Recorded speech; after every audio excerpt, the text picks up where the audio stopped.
Padre, del Hijo, del Espíritu Santo. Amén. Queridos hermanos, aquí Padre Michel Bonifaz. Continuamos nuestra explicación del Catecismo Mayor de la Santa Madre Iglesia Católica, publicado por el Papa San Pío X.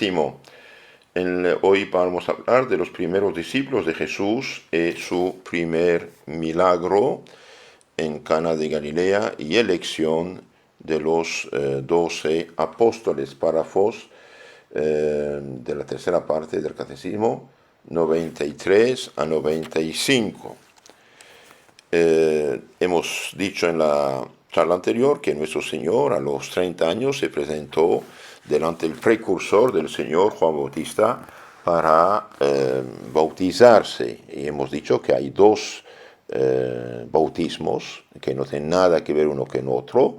Y bien, hay el bautismo de agua, penitencia, arrepentimiento, que rito judío que utilizaba Juan Bautista, y el bautismo sacramento en nombre del Padre, del Hijo y del Espíritu Santo, instituido por Cristo nuestro Señor, que nos comunica la salvación de Cristo. De hecho, en la Biblia, San Mateo 3:11 dice, hay dos bautismos: bautismo de agua, rito judío, y bautismo de fuego, Espíritu Santo, que Cristo va a instituir, dice Juan Bautista. Pero como los protestantes no conocen la Biblia, aunque pretendan conocerla, disparan versículos así, pero sin hacer atención. ¿Por qué? Porque la explicación que les dan muchas veces, por desgracia, no corresponde a lo que dice el texto sagrado. Entonces, después de haber bajado del Jordán nuestro Señor, el Espíritu Santo baja sobre él, Dios Padre habla desde el cielo diciendo, este es mi Hijo muy amado.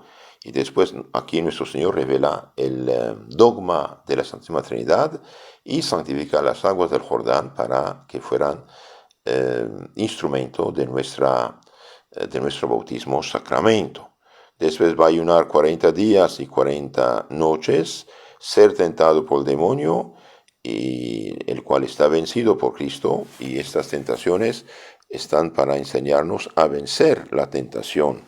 Ahora vamos a ver la elección de los primeros discípulos y su primer milagro. Después de esta preparación de 40 días de ayuno, oración, penitencia, Jesús, para dar comienzo a su vida pública, volvió a la ribera del Jordán, donde Juan continuaba predicando. Juan, al verlo venir, exclamó, he aquí el Cordero de Dios, el que quita los pecados del mundo. No es poco esto. El que quita, el que aniquila, el que destruye el pecado del mundo. Por este y otros testimonios a favor de Jesús, repetidos el día siguiente, dos discípulos de Juan revolvieron seguir al Divino Maestro, quien aquel día los retuvo consigo. Uno de estos, por nombre Andrés, encontrándose con su hermano llamado Simón, lo llevó a Jesús, que mirándolo al rostro le dijo, tú eres Simón, hijo de Juan, en adelante te llamarás Pedro. Y estos fueron sus primeros discípulos, Andrés y Pedro. Pedro cambia su nombre. ¿Por qué? Porque la piedra es algo duro, algo firme, algo fuerte. Sobre esta piedra edificaré mi iglesia, dirá más tarde. Otros muchos, llamados por él, como Santiago, Juan, Felipe, Mateo, movidos por su palabra, se resolvieron a seguirlo. Al principio no se quedaban de continuo en su compañía, sino que después de oír sus predicaciones, volvían a sus familias y a sus quehaceres.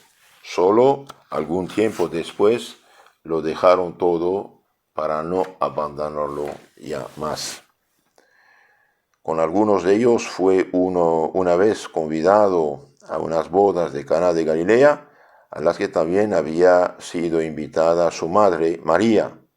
Esta fue la ocasión en que por intercesión de María Santísima, Jesús cambió una gran cantidad de agua, unos 600 litros, en exquisito y regalado vino.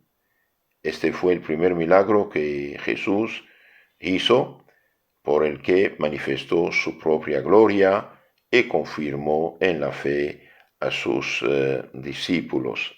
Queridos hermanos, en esta boda de Caná de Galilea, nuestro Señor va a manifestar su poder y su divinidad. La Virgen, mujer santa, mujer piadosa, mujer caritativa, se dio cuenta que los recién casados esposos estaban en apuros, ya no tenían vino, y se sabe, la gente burlesca, se moca, ridiculiza, se burla de la gente, ¿no? Entonces la Virgen se dio cuenta del apuro de sus esposos, solamente se presenta delante de su divino Hijo y le dice, ya no tiene vino. Jesús le contesta muy sencillamente, todavía no ha llegado mi hora. María comprendió al punto que Jesús quería venir en auxilio de aquellas gentes y que solo esperaba el momento oportuno. Y dijo a los que le servían, hagan lo que Él os dijera. Entonces, a pesar de haber dicho, mi hora no ha llegado, María, la Madre Santísima, interviene. Solamente presentó nada más, no insistió. Ya no tienen vino, ok. Mi hora no ha llegado. ¿Y qué dice ella? Curioso, ¿no? Dice a los meseros, hagan lo que él dirá. ¿Y qué dijo él? Dijo de llenar 6 cántaros, 6 tinacos, cada uno de 100 litros, llenarlos de agua. Los llena de agua y después ahora vayan a servir. Esos pobres meseros, pues, ¿qué voy a servir agua o qué? Bueno, obedecen, presentan el agua hecha vino al maestro de sala, y este hombre, que es especialista, dice al esposo, ¿qué hiciste, hombre? En general la gente da el buen vino al inicio y después lo malo, usted dejó lo mejor para el último. Y no sabía que era agua hecha vino. Entonces, aquí vemos que María sí interviene, solamente la pide. Por eso los santos dicen, María es la omnipotencia suplicante al Dios Todopoderoso omnipotente. Entonces, este primer milagro, mediante el cual sus discípulos fueron fortalecidos en la fe, le hizo Jesús por la súplica de María. Ella fue quien lo movió a manifestar por primera vez su gloria con un milagro tan patente, no ya en Jerusalén, como había pensado, sino en Caná. Compasión de María al notar el apuro, dije, en que se encontraban los novios recién casados. Su fe viva en la omnipotencia y su firme confianza en la bondad de Jesús, dio resultado, poder de su intercesión. Si bien María socorre gustosa, interponiendo su mediación, es menester que nosotros sigamos su aviso. Hagan lo que Jesús os dijere. Hagan lo que Jesús os dijere. Bien. ¿Y qué nos dice Jesús? El que me ama, guarda mis mandamientos. ¿Quieres entrar en el de los cielos? Guarda los mandamientos. Si me aman, quedarán unidos y no divididos. Que hermanos, es muy importante. Si queremos que Dios nos ayude, bien, hagamos lo que dice en primer lugar. Toda la Biblia repite, hagan, si me aman, guardar mis mandamientos. Y el que ama y guarda mis mandamientos, va a recibir las bendiciones de Dios, va a recibir la ayuda de Dios, va a recibir incluso la realización de las promesas de Dios en su alma. Vemos también que nuestro Señor asistió a esta boda, por lo tanto la santificó, ya que Dios había instituido el paraíso, el primer matrimonio que bendijo en el paraíso terrenal. Terminamos con el párrafo 95 de San Pío X, elección de los apóstoles. De entre los discípulos Jesús escogió después 12, que llamó apóstoles para que estuviesen siempre con él y para enviarlos más tarde a predicar, bautizar, representarlos y de hecho hacerlos también sacerdotes, puesto que el Jueves Santo, en la comida sagrada del Cordero Pascual del Antiguo Testamento, y bien al consagrar su cuerpo y sangre, y bien dijo a los apóstoles, hagan esto en memoria mía, es decir, les daba el poder de consagrar su cuerpo y sangre, dándoles este poder divino. Ahora veamos la lista de los apóstoles. Entonces dijimos, son dos: Simón, a quien había dado el nombre de Pedro, y su hermano Andrés; Santiago y Juan, hijos de Zebedeo; Santiago y Juan, hijos de Zebedeo; Felipe, Bartolomé, Mateo, Tomás, Santiago, hijo de Alfeo, Judas Tadeo, Simón Cananeo y Judas Iscariote, el que lo entregó. Por cabeza de los apóstoles escogió a Simón Pedro, que había de ser luego su vicario en la tierra. Hasta aquí lo que dice el Catecismo Mayor del Papa San Pío X. Queridos hermanos, hemos dicho que los apóstoles, más bien vamos a decir, en otra ocasión dijimos, pero no en esta charla, los apóstoles recibieron de Jesús el poder de predicar, el poder de bautizar, el poder de enseñar. San Mateo 28, 19, 20. Recibieron los apóstoles como sacerdotes el poder de consagrar su cuerpo y sangre. San Lucas capítulo 22. El día de Pascua, de la resurrección, los apóstoles recibieron también el poder de perdonar los pecados. Reciben el Espíritu Santo. A quienes perdonan los pecados quedan perdonados, y a quien retiene quedan retenidos. Entonces aquí Jesús ha dado a los apóstoles un poder divino de perdonar los pecados. De ahí la confesión que tenemos, que los protestantes abran los ojos. Este poder fue dado para algo, ¿no? Se dijo de predicar y bautizar, pues se predica y bautiza todavía 20 siglos después. Y si dijo perdón los pecados, ¿por qué no lo hacen? Porque ya no tienen sacerdocio, lo perdieron con la rebelión de Lutero. Entonces los apóstoles se vieron, dije, el poder de predicar, de enseñar, de bautizar, de consagrar su cuerpo y sangre, de perdonar los pecados, San Juan 20, 23, y también el poder de representarlo. Quien a ustedes escucha, a mí me escucha; quien a ustedes rechaza, a mí rechaza. San Lucas 10, 16. Eso también es algo muy, muy importante. Y también sabemos que los apóstoles dejaron lugartenientes. Los apóstoles dejaron sucesores, lugartenientes, que llamamos hoy obispos, porque el obispo es el sacerdote supervisor de los demás sacerdotes, el jefe de los demás sacerdotes. Y sí, vemos esto, 2 Timoteo 2:2. Oh Timoteo, lo que escuchaste de mí, confíalo a hombres fieles, aptos de comunicarlo a otros. Timoteo. Oh Timoteo, guarda el depósito. 1 Timoteo 6:20. Oh Tito 1:5, te dejé en Creta para que organices las cosas y pongas presbíteros frente a las comunidades. En los Hechos de los Apóstoles vemos, San Pablo dice, el Espíritu Santo os puso apóstoles, obispos frente a la iglesia que adquirió con su sangre. Cuídense de ustedes y del rebaño. Yo sé que después de mí vendrán lobos feroces para destruir todo. Hechos 20, 28. También es muy, muy importante saber estas cosas, porque hoy cualquiera nos roba la Biblia y hace lo que quiere con la Biblia, y aleluya, es apóstol y profeta y no sé qué. No, no, no, no, no. No, no, los apóstoles dejaron lugartenientes. Es algo muy, muy importante saber esto. Y el que falsifica el Evangelio, bien cae bajo la maldición de Dios. Si alguien os predica un Evangelio diferente del que habéis recibido, maldito sea. Maldito sea. Gálatas 1:8. Es algo muy, muy importante esto. Maldito sea el que cambia el Evangelio. Segunda Corintios 11:13, hablando de los predicadores no autorizados por la iglesia, San Pablo dice, esos tales son falsos apóstoles, obreros engañosos que se hacen pasar por apóstoles de Cristo.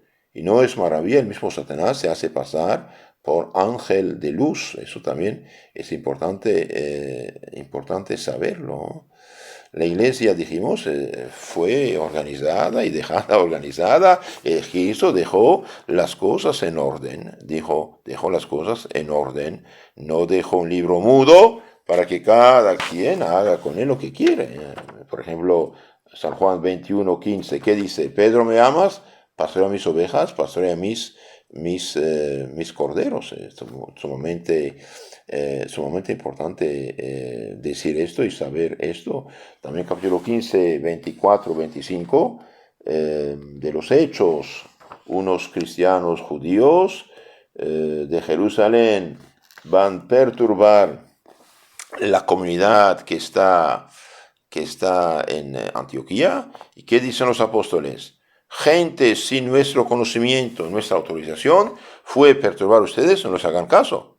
Esto es lo que tienen que hacer y les dan indicaciones. Entonces, los apóstoles sí dejaron lugartenientes. Y los lugartenientes de los apóstoles, bien, desde el inicio se llamaron presbíteros, obispos, presbíteros, y sus ayudantes, los diáconos. Y no olvidemos, Cristo no dejó un libro mudo para que cada quien haga con él su negocio jugoso, lucroso, engañando a la gente, viviendo a costa de los pobres e engañados, sino dejó una iglesia que es sostén y fundamento de la verdad. Sostén y columna de la verdad. 1 Timoteo 3:15. Es algo muy importante. Y los apóstoles dejaron lugartenientes a Tito, a Timoteo, a Silas, a Clemente. Estos fueron después ellos dejaron otros lugartenientes que llamamos los padres apostólicos.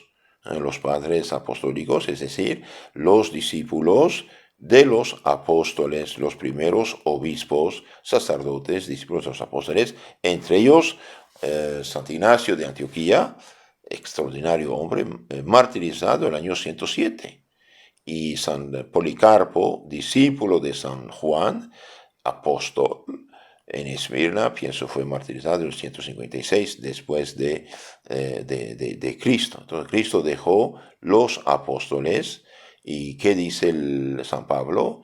Hay un solo cuerpo, un solo espíritu, un solo Señor, una fe, un bautismo y un Dios y una iglesia.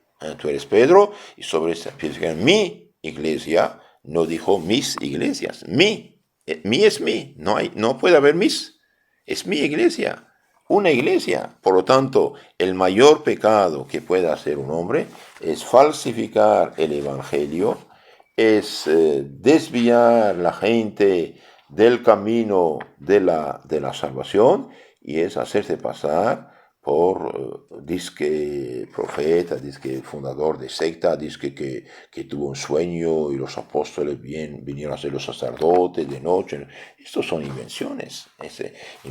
Una iglesia que no tiene 2000 años no tiene nada que ver con Cristo, ni con sus apóstoles, ni con su evangelio. La Biblia es instrumento de perdición en sus manos. Entonces, Cristo escogió los apóstoles, y si los apóstoles